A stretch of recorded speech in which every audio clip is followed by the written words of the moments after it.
কি করছো মা? এই যে আমড়া মাখার জন্য মশলা তৈরি করছি। এই যে আমরা এই যে আমড়া আর ধনেপাতা, এই আমড়াগুলো আজকে বাজার থেকে এনেছিলাম, তো ভাবলাম এখন সন্ধ্যাবেলায় একটু মাখা মাখা খেতে ইচ্ছা করছে। এই আমড়াগুলো এখন মাখা করব। আর আমাদের ঘরে সাদা সর্ষে ছিল, আর সাদা সর্ষের ভিতরে 3টে লঙ্কা দিয়ে এটাকে বেটে নিচ্ছি কাসুন্দির মতো করে। এগুলো কেটে নিয়েছি, এই যে আমড়াগুলো কেটে এতে ধনেপাতা দিলাম, একটু তেল দিলাম, আর এটাতে কি আছে আমি দেখাচ্ছি। আর এই যে বিট লবণ,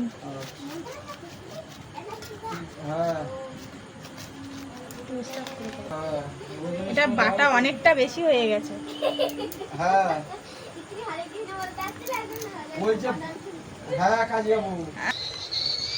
এটাতে কিন্তু ভাজা মশলা, এটার মধ্যে স্পেশাল বলতে গেলে এতে কি কি আছে জানো? ধনের গুঁড়ো, গরম মশলার গুঁড়ো, আর জিরে, মরিচ, এগুলো আমি ঘরে সবসময় ভেজে রেখে দিই। সব তরকারিতেই দেওয়া হয় আর কি, সবসময় ভেজে রাখা হয়। আজকে এইটুকুই আছে, এগুলোতে দিয়ে দিলাম।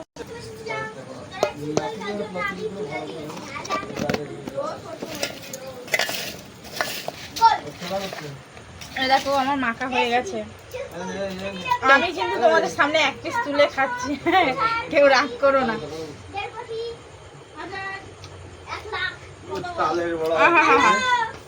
দোকানে কেনার থেকে বাড়িতে বানিয়ে খাওয়া লাভ আছে।